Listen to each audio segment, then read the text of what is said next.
The following was recorded in front of a live studio audience at the Studio 21 Podcast Cafe. This is the United Podcast Network.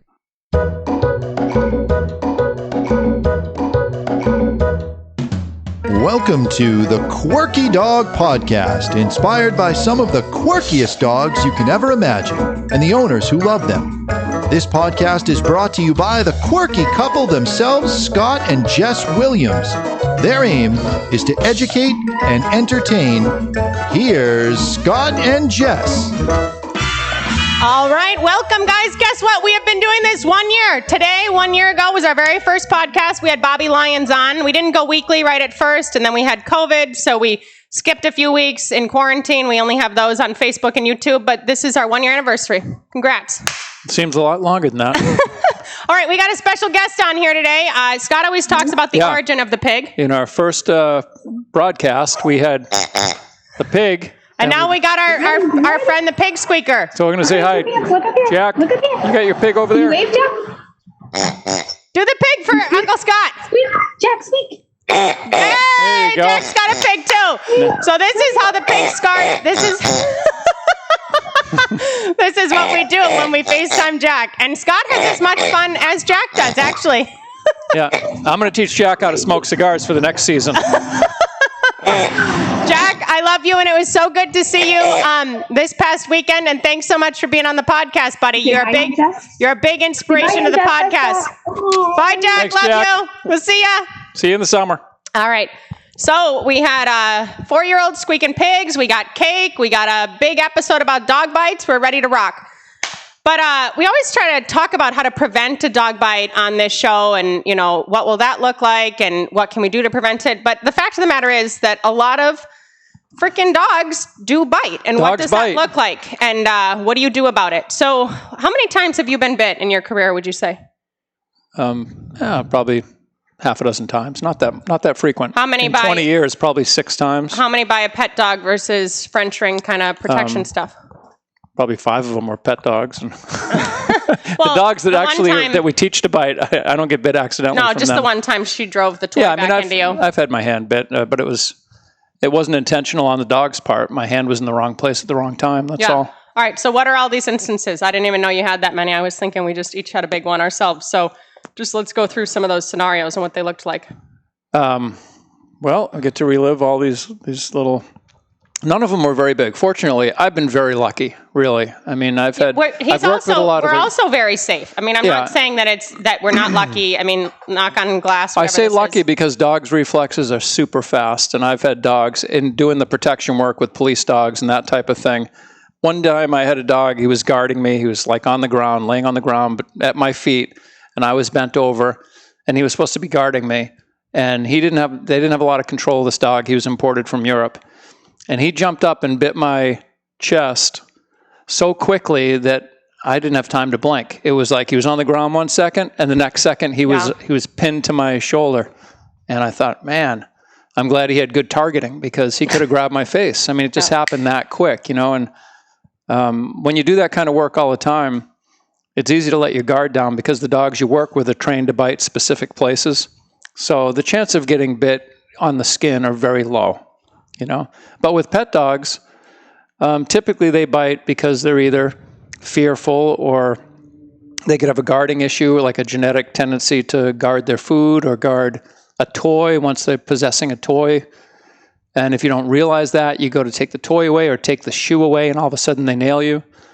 And I had one dog that, I think the last time I got bit was when I got bit on the hand. Yeah, I don't know what all these other instances are. That's why I'm trying to ask you about them. I had a dog that came in. It was a chow. Yeah, this is the one I thought you talked about. And he had an issue with food. And normally a dog that has an issue with food and aggression, it's like they're eating their food out of a bowl. If you go near their bowl, they're going to growl.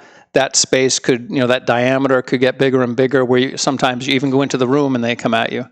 Well, this dog, I had a little dog treat in my hand, and he was in the heel position sitting next to me. And he looked up and he smelled my hand and he just friggin' grabbed my hand, like no growl, nothing, just boom, grabbed my hand. I just put down $6,000 in flooring and there was fresh blood all over it. And so that was, really caught me off guard because there's no growl, nothing at all. I just decided, boom, I'm going to grab your hand. And let you know that this dog went back into rescue or back to the breeder because the previous owner thought it had too much hair. That was the reason the dog got returned. It had too much hair. Well, if you look at a Chow on Wiki, they're a pretty hairy breed. So that seemed fishy to begin with. And this dog was like snapping at children. This dog had like some unpredictable stuff going on. So how did we deal with that? Well, anyway, he was he didn't damage, fortunately, again, there was no real damage, but he did break the skin, and then it got infected, so I had to get antibiotics because my hand blew up. We put him on some amoxicillin. From that stuff. And that situation specifically, if anyone's wondering, we called the owner and we said, hey, if you euthanize this dog, or you bring it back to the breeder, whatever else, we'll refund your money. If we keep this dog, we're all in. And we never guarantee anything with aggression, but that was so unpredictable. Well, he had a bite history. He had already bit several people. And they only had him a few weeks. So I'm not sure what they did. They came back and took the dog. We refunded their money, everything else. Do you have any other big pet dog stories? Yeah, and I would have kept working with the dog. It wouldn't have been a problem. But I just knew that he was going to nail somebody else. If it was he's just that a matter unpredictable of time. with us, that's gonna happen again. Do you have any other pet dog stories? The husky bit you one time, but that wasn't a big deal. There was a husky that had a history of biting people. That he just I grabbed him by the collar to guide him and be gentle, and he didn't think twice. Yeah, and he turned and grabbed my hand, and I was able to get it fixed pretty quickly, but it hurt. A lot of pressure coming down. Yeah. We've dealt with some dogs. I had a bite, and I'll tell you about my specific example within this too. But I would say we've probably done at this point 1,000 dogs together. Like we have either had them in for boarding or 5-packs or something else. 85% of those dogs I have groomed and done nails and everything else. We've dealt with a lot of dogs. There's a lot of dogs we've dealt with a lot of aggression, but we're trying to set ourselves up for safety. So we had one dog come in one time. You had met it at the house. It seemed okay. It wasn't a big deal. He had a little territorial aggression. He was like this plot hound mix. We brought the dog home, and his aggression in the crate was so severe that Scott, he wasn't tethered or anything. We're used to doing this. So Scott, he just now knows what I'm talking about. Yeah, so there's been a lot like that. Well, this one was extreme. That's why I'm telling this story. So he took a wooden piece of stick or something, right? Just to evaluate what the dog would be. No, I was trying to loop the leash over his head. He was trying to loop the leash over the head with a wooden stick.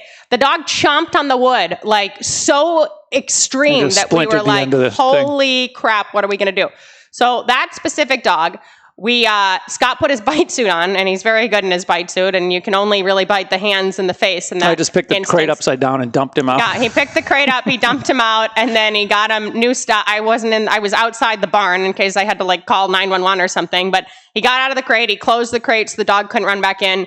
We noosed him up and put him right on the treadmill, and we developed a relationship with him really quickly. He was really nice, but in that moment, it was just such a fight or flight response. He had a lot of fear. He had a ton of fear, but he warmed up to us. It's not like he was that crazy aggressive. We've had other dogs that handling them has been crazy difficult. Doing nails has been crazy difficult. We use muzzles. We use these tethers in the crate, these cables where the dog's on a flat collar and we can have them tethered. So if we open the door, we can just take them out without conflict. We've had very aggressive dogs in. One of our most aggressive dogs was when you had your back problem.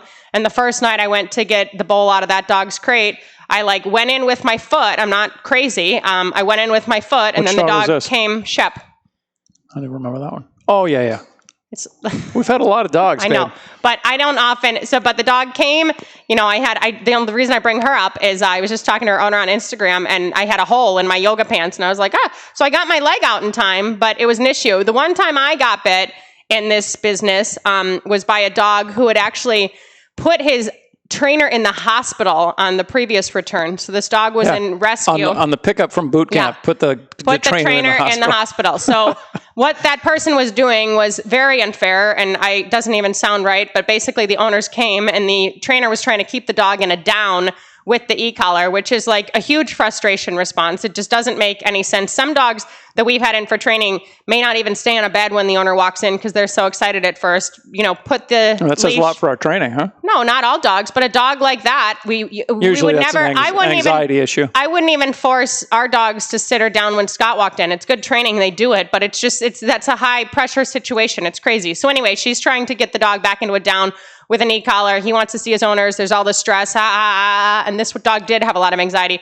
That dog turned bit the trainer to the point where she was hospitalized. So when we got the dog in for training, we thought, okay, we're not going to use e-collar. He has a bad history of this, whatever else, but he has a lot of anxiety. So, and the crate caused a lot of anxiety. There was a lot of drooling and everything else. He did work through it, but I was walking him to the crate, and I very calmly, he kind of avoided going in, and I just very calmly, with my leg almost this much nudging, just kind of did this. I didn't do anything crazy, anything fast. I was being very respectful of the dog. He didn't like that. He turned, he went to grab my leg. He was probably, 70 pounds? Yeah. He was a pretty big dog, Yeah, 70, 75 pounds. What? I pulled him off. I called for Scott. Thank God Scott was there in his office. This was before we lived at the facility. So he was just there also when I was there. And after I pulled him off, he came back again for my arm. And we were able to dissipate it. And Scott mostly handled the dog since. He handled the dog every time. And he has since been euthanized because he bit another worker at the house. And he wasn't a safe dog. And the situation he was in couldn't manage him the way that he needed to be managed. But outside of that, my injuries weren't crazy terrible. It broke the skin. It wasn't a big to-do, but it can happen. And that's the one time where it was oh my God, this can be a little bit dangerous. In retrospect, I can't even think of a half a dozen times I've been bit. I know, that's why I'm asking. Maybe been only 2 or 3 maximum, Yeah. But I'm very careful about the dogs that I take in for training. And when people tell me the dog has bit, 2 or 3 people, he's under quarantine, he did a lot of damage in this situation and that situation, the first thing I tell people is, have you considered putting the dog down? Yeah. And they feel like, oh, I don't want to do that. And I tell them that, it's a lot of liability. He doesn't say, have you considered sending the dog to rescue or rehoming the dog? That's not the phrase. It's, have you considered euthanizing the dog? Because if the dog has already done a lot of damage, our egos are not so big, nor is our idealistic thought process that this dog will be able to integrate into society safely that warped that we say, oh yeah, bring the dog in. I mean, we've taken many sketchy dogs and a lot of them have done a lot better, but if it's that much of a liability, is that really what you want to set up for your whole entire life? Okay, when we get back from break, we're going to have cake. We're going to talk about some specific laws for dog bites. And also, I want to talk about bites and kids, since we had Jack open up here today. See you then.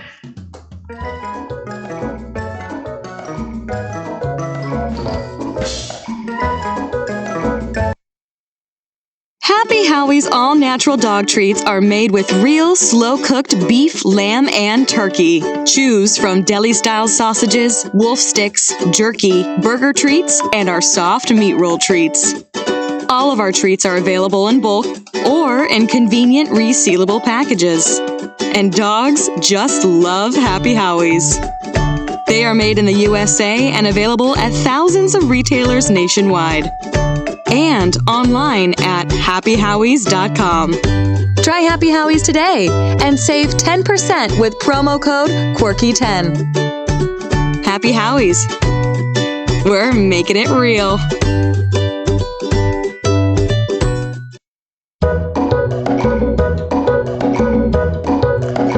And we're back. We are back. All right. I want to address the quirky question of the day because it ties into this topic and it helped kind of formulate part of this episode. Is it dogs and cigars?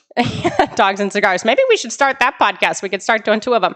So the quirky question of the week is, my dog bit someone and this person reported it. Now what happens? And this was a question from Massachusetts. And luckily for me, one of the animal control officers in Massachusetts is a friend of mine, and she stayed and watched our dogs. She's the only person that we would trust with our dogs. It's true. We need her to move to Maine. Oh, we talk about St. John. She said she'd come to St. John and watch them, but we need them to move to Maine so we can have her watch our dogs. So anyway, what happens now? Your dog has bit someone else. We kind of talked about what happens when they bit us, and if there's an infection. We've had antibiotics, everything else. What do you do now if your dog has actually broken skin with someone else by either scratching or biting, because either of those could transfer rabies? Could I add a quick statistic real quick? One moment. If they lick their claws, you can also have the saliva on the claws. So biting and scratching can cause rabies. So what are you looking at then? And that has to do with a 10-day quarantine and some different reports that I can talk about, but I want to get to Scott's point because he has an important point. Oh, I just want to say 4.5 million dog bites a year. Yeah, it's a lot. In the United States, 80% of them don't need medical attention. They don't break the skin. They're just being stupid. Yeah. But that still leaves you almost 1 million people that need to be hospitalized. Yeah, exactly. From a dog And bite. maybe let's talk about now people that don't have to be hospitalized, but they're just concerned their kid got bit, something else. Maybe they don't need medical attention, but they still go in. Once they go in, there's a report, and now we're looking at a whole process here. So what happens is legally that doctor has to send the report to the animal inspector. Now, my friend is the animal control officer of North Andover in Massachusetts. So she is the animal inspector and the animal control officer.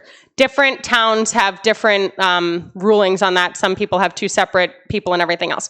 So what that means is now your dog has to quarantine at home. It can only go for leashed walks. It cannot, if it goes to the vet, you have to tell the vet, hey, my dog's in quarantine. Other people aren't supposed to be interacting with the dog or seeing the dog. If those people deem it safe for the dog to quarantine with you, then you can keep the dog at home and do that. If they think that the dog's too much for you, the dog's this, that, and the other thing, then there have to be other arrangements made for where that dog will spend the 10-day quarantine. The 10-day quarantine is because of rabies, guys. That's how long it takes to make sure that nobody's going to contract rabies, everything else. Even if your dog has a rabies certificate, that doesn't mean that they're 100% free from contracting rabies, so that's why the quarantine is set in place. I think the dog would die within 10 days if it had rabies. That's the other side of it. Yeah, there's a lot of, and also if there's something now that you got bit by an animal, like a dog on the street that you didn't know about, we may be going into these rabies protocols where now you have to get shots and everything else because you're not sure if that dog had rabies or not. But the main thing, for a dog bite, we always make sure we're up to date on our tetanus shots because, dog trainers and tetanus, that's an issue with dog bites. But also you want to look at this rabies situation. So really that's normally how it goes. You don't want to have a bunch of strikes against you, but a person can also request that you have a dangerous dog hearing, and you've been to one of those too, and those are a whole nother kit and caboodle. Yeah, where the town is trying to get rid of the dog, or neighbors are trying to get you to get rid of your dog. So you have to go and pretty much like plead your case. Yeah, and say, show that you've got training and try to assure people it's not going to happen again and all that kind of stuff. Yeah, and a lot of that stuff has to do with like keeping the dog, like some of the consequences, maybe the dog always has to be on a 3-foot leash. Well, when we hear that, we think, oh my God, that's the stupidest thing possible because now the dog's like always having tension on the leash. Maybe muzzled whenever They're it's in always public. going to want to act. Yeah, maybe it wears a muzzle, but someone else has to request a dangerous dog hearing. That isn't the very first go-to. But, it's something that you really want to consider. Scott and I, accidents can happen, but we are like tirelessly making sure that we never put our dogs in that situation and they're never going to nail anyone. And we probably only have one dog that would honestly bite someone to the point that there would be an issue. But we just don't ever want our dogs put in that situation. Like, it's just not fair to the dog. We love our dogs too much. And accidents happen. We get that. I'm not blaming you if you've had a bite before and your dog's had to be quarantined and everything else. But if that happens 3 or 4 times now, the animal control officer and the animal inspector and everybody else in town are going to be like, we need to come up with a little more legitimate plan. We can't just attack all the neighbors. Yeah, if you have a dog that is a little sketchy, that is prone to that type of behavior, you need to protect the public from your dog because the public is stupid and they're going to do something so that they get bit. And, you need to manage your dog. And unfortunately, guys, I hate to say it, it does not matter what the situation is. It is never someone else's fault that they bit your dog, or that the dog bit them. That's just, it's always on you and it's always on your dog. And that's just how the law is going to look at it and everything else. You need to be conscious. So I want to talk, this is kind of a heavy episode for our year anniversary, but I wanted to make sure that we, should we give some preventative, talked about it. No, we do that every episode. I want to talk more about dog bites. So we're going to have some cake here to lighten the load, and Ben, our producer, is going to have some with us. I'll send it over to him. This is a good quirky tip of the day, besides that my godson is super cute. Don't give your dogs chocolate. Chocolate's not good for dogs. This is dog bite cake. Yeah, this is what happens. When you get a dog bite, have a little cake. It'll make it feel better. No, I want to talk about dogs and kids, though, and bites as it relates to that, because that, to me, is a totally separate issue. You saw my godson. He's so freaking cute for a 4-year-old. No candle because of COVID, guys. Happy birthday to the quirky dog. Well, if you spit on the cake, that's not good. We just, as a side note, I'm getting a little off topic, but it was just Scott's dad's 84th birthday, and it's the first time. There's one for you over there. Can you give me that one? You're going to feed me? I was. Oh, that's sweet of you. It's just like when we're out to eat. I wait on her hand and foot, in good case cake. you're wondering. Yeah, so everybody can tell that. Anyway, Scott's dad's 84th birthday, first time we all got together as a family. We had candles on the cake. Don't even ask me why, I don't know, but as he goes to blow them out. We were taking bets you wouldn't make 84. Well, yeah. As he goes to blow them out, we're outdoors. The wind came, and they all went out on their own. Oh, my God. I was like high-fiving everybody. I was so happy. All right. So Jack is super cute. He's my godson. How old is he? He is 3. I keep saying he's 4. He's 3. He'll be 4 April 4th. It'll be his golden birthday. 4, and then he's turning 4. So I'm wearing my University of Michigan Jersey today because all the sports are postponed. I'm an alum from U of M. But Kate and I met at college. We lived together after college. And I'm Jack's godmother, and he's cute as can be. Love him dearly. What does this have to do with dog bites? When someone calls you and they own a dog and they bit a kid Jack's age severely, what do you say? Get rid of the dog. Yes. And that's pretty much a hard stop with you.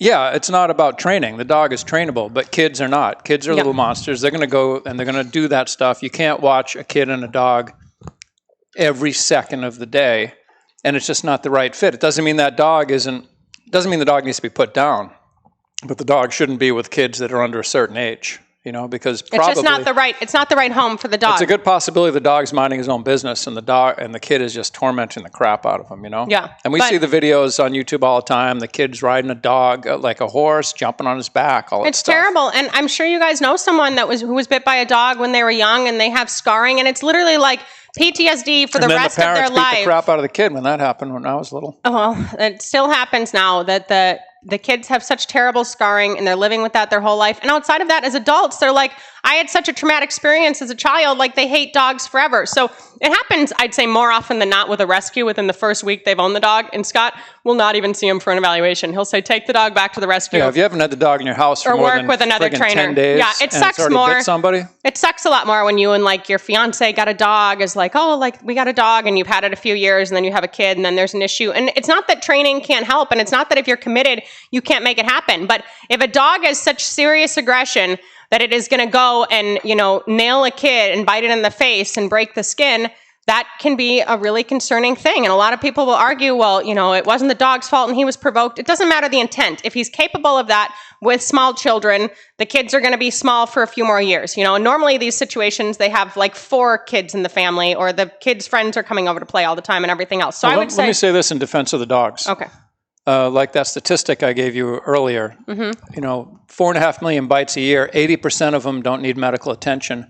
A good portion of the people that call me and say the dog bit me or the kid, it wasn't even a real bite. It was just some ridiculous situation. The people were afraid of the dog.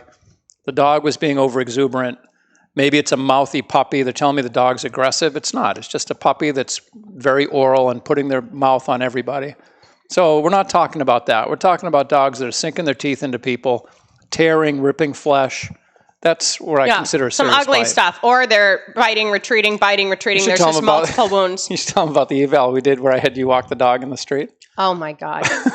I wish you hadn't brought that. That's when I had a herniated disc, so I had a walker. This is and I'm like, great. Jess, get that dog and walk back and forth on the sidewalk. We're in Methuen, right? We're in Methuen. And there was a police report on the dog. The lady had gone to the ER for the dog, whatever. That happens all the time. It's like this 90-pound bully breed in Methuen. And Scott's like in his walker, and I'm like, all right. He's like, go back and forth. Let's see what it looks like. We go inside. She had 50 stitches. This is the mom. She's the woman of the house, the wife, got bit. She had 50 stitches on one layer and then another 50 on a second lower layer. She was brought to Lawrence Hospital. They rushed her. She was scalped by the Apaches. God. They rushed her to Mass Gen. It was freaking... I literally laughed. I'm like, what the hell were you going to do on the street if the dog came after me? Like freaking hit him with your walker? I was going to throw my walker out. Yeah, he couldn't even get to me fast enough to hit the dog with the walker. He'd have to chuck the walker. So anyway, in that situation terrified me because like the dog was looking for something underneath the table. She just went to see what he was looking at. He turned, he grabbed her, and he shook her. And this lady like literally like hid in her room if that someone wasn't home to be with them. And I don't blame her. Like, what the heck? Like, what are you going to do? That's terrifying. So, of course, the son was a rapper in Florida, and it was his dog. Well, and Scott said... We don't need to get too much into details here. They're going to be calling in. Anyway, Scott said, I'll refund you for the in-home if you get rid of the dog. And we didn't end up doing training with the dog. But it's terrifying. Like, it literally is like... Well, they wouldn't get rid of the dog. Yeah, well, we never refunded him any money, but like this kind of stuff happens and these are extreme situations. Now, you went extreme, but when you were talking about these bites where people don't have to be hospitalized, I was thinking the same thing with a scratch. So often somebody gets scratched, a dog's just like trying to get your attention, like, hey, like I want something. They scratch you. Okay, like a scratch, it doesn't always necessarily mean there's aggressive intent. I will say we went to see this lady one time. She had... I don't know, a bully kind of mix, boxer mix, something brindle. And the dog did have a thing against kids. She would muzzle the dog when there were kids around, and that dog would still charge children in a muzzle. So like, and when those scratches were intense, Muzzle punch the kids. yeah, the dog's muzzle punching the kids, scratching the kids. Like, okay, like that's warrant, like we're talking some aggression. But just because the dog scratches you and, you know, there's an issue with your skin, that doesn't always necessarily come from an aggressive point. Like you have to be weeding those two out in your mind. But we have seen it a lot, time and time and time and time again, where, you know, and the thing about dog bites that sucks is that they're really not that unprovoked, honestly. Like, there was this blog post last year that was really interesting, and it was basically just like permissiveness is what is making, you know, dogs actually like be a huge issue in this world, because this is the thing. You get a puppy, everything's good, the dog goes outside, barks in the yard. Then the mailman comes, the dog charges the fence when the mailman comes. Then anybody walks by, the dog is charging the fence, frothing at the mouth, barking at everybody. Nobody's doing anything until somebody reaches over to see the dog and gets nailed, and then they're like, oh, now we have to fix it. But this was a buildup of weeks upon weeks upon weeks that like, hey, your dog's gonna frickin' nail somebody. And we say it a lot, and we don't mean to scare people, but like, anxiety can lead to aggression. This type of territorial behavior can lead to a dog bite. Like, it's important to be aware that these things can happen and they can unravel. And when they do, what are you going to do about it? You're really enjoying that cake. It's good. Maybe we should have cake every episode. All these dog bites make me hungry. No, but I don't know if you guys have had to deal with it in any way, shape, or form. We have a lot of friends that have had close encounters. We've had friends that have had terrible encounters with dogs where there's been plastic surgery and lawsuits and, you know, friendships lost. I mean, it can be a big deal. These things can become a big to-do. And if you don't know anyone that's had a serious run-in, you don't want to have to know anyone that's had a serious run-in. And you especially don't want it to be within your family. You know, when I see Kate and she comes to visit us with her kids, I am so freaking careful. And it's not even that my dogs aren't good with kids. It's just, I am so preventative about things. And I'm not projecting all this energy of like, oh my gosh, oh my gosh, oh my gosh. But I'm also being very careful of how everything's set up so her kids are safe, our dogs are safe, everything else. Yeah, I definitely don't have a normal perspective on dogs. I've seen too much of it. And yeah, like when your kids were at the park. If I see a dog off leash at the park, I'm getting my kids together saying, hey, stay away from that dog when they were younger. You know? I was going to say, we're doing that less now. His daughter's going to be 21 in November, but when they were younger, that's what he'd say. I mean, these are the people that call me, and, you know, 90% of the dogs out there are great. They're domesticated animals. They're not biters. Talk about that in-home you did before we close up. Which one? The one that you just, was a class where you were holding a leash and then the person came up and then you were worried about it. You mean the one where You said you let your guard down. Well, I was thinking the one where the dog came after my leg. Oh, let's do that one too. Yeah, all right, so two more. We should have made a list. I got a lot of them. All right, this was a good. No, let's start with the first one. The one that you came up with. That's a good one. Who was it? The one that on the in-home went to bite you. So the dog wants to attack anyone that comes to the house. A lot of territorial aggression, a lot of fear, and so the dog is at the end of the leash. I'm in the living room. The guy's got the leash. The dog just wants to kill me. It looks pretty serious, you know. So I said, okay, go behind the island in the kitchen with your dog, and then hand me the leash over the island. So then when we both walk out, now I got the leash. Once I have the leash, I'm not worried about getting bit because I can hold the dog away from me if I have to. So the dog comes out. Not everyone should have that perspective, but my husband can. So as soon as the dog sees me, he comes at me, and I pull him away, and I get him under control. And he's sitting there kind of, you know, the dog was kind of dumbstruck that I actually put control on him. So he's sitting there, and then He was taking treats. Yeah, he's taking treats from me. Which is always a good sign. Like, you kind of feel like, all right, we've made it over the hump. Usually when they take treats, their brain is shifting into a different headspace completely. So I'm giving him treats. I'm talking to the owner. So I step on the leash to keep the dog from jumping up at me, just because he was trying to jump up at me. He had a lot of anxiety. Every big aggression case has a lot of anxiety. When I stepped on the leash, I was still holding the handle, but now I'm stepping on the leash, and then the leash goes to his neck. It's about 3 feet. He looks at me, and he just dives into my calf. Like, he's just like, I'm going to attack your calf, you know? And I had to get the leash out from under my foot before I could get the dog away from me. But Scott's reflexes, especially from having to do bite work, are good enough that he came back pretty unscathed. So, but like, dogs like that can be an issue. But it's a career that's full of surprises. Yeah, but on a lesser note, we were talking about letting our guard down the other day. You were doing a class and you had the leash after the class, and then somebody wanted to come up and see the dog, remember? Who was it? I can't remember. It was like friends of the people that wanted to come up, and then when they turned away. Oh, yeah. I was in Cambridge. I was in Boston the other day. And so this dog had aggression issues. It would go after people on the sidewalk and all that kind of stuff. And I had done 2 classes with him. Dog was much, much better. Under control, everything is good. And then these people come walking up, and the owners of the dog, I'm holding the leash. The owners of the dog said, oh, these are our neighbors. They're friends. They love the dog. And I'm thinking, okay. And It's the first time in years that I let someone pet a dog that I'm holding a leash on. That isn't our dog. When it's a bit, even our dogs. I don't let anybody touch my dogs, really. So, because again, I don't trust the public. They're going to push it past the brink of the dog's comfort zone. So they're petting the dog, and I let the dog, no tight leash, just let him loose, petting, everything's good. And they say, okay, we'll see you later. And they turn to leave, and this dog lunges at the guy to bite him in the butt. Adolescent! And I save, the guy from getting bit in the butt. And then the owner says, oh, yeah, he does that a lot. I'm glad you could see that. I'm like, holy crap. But that's the whole thing. And we are more conscious than anyone else. We're not scared and fearful, but we're always thinking So it's another reminder, don't ever let people touch the dog. Don't ever let your guard down, seriously. Yeah. Can I just add one for you guys? Oh, please, we love them. For all the 3, 4, 5, 6-year-olds watching the show, we know there are a lot of them. Well, now that we squeak with them, they may be watching more often. Don't pull the dog's tail. Because it'll turn around and bite you in the face. I know from experience. Yeah. Did you get bit? Right in the face. Yeah. I was 4 years old, pulled the dog's tail, it's boom, true. got And me. that's the thing. And that's why we say with kids, if the adults aren't managing the kids well, it's just never going to work well. The dogs don't want to be stepped on. They don't want their ears pulled. This is all on you to keep them safe from that. Well, and the worst, the dogs that are very tolerant of that stuff. Yes, they always are the ones that bite because they're like, that's the 200th time you've stepped on my toe. Yeah. You're actually 40 pounds heavier than when you started doing it. I'm not happy about this anymore. So we just want to give you guys some light to this issue because it does happen. Dogs do bite. What do? We don't want to have to see your dogs put down. And if it happens once for some reason, make sure it never happens again. Thank you for a great year. Happy birthday to the Quirky Dog. Thanks, guys. And if you need anything from us, studio@thequirkydog.com.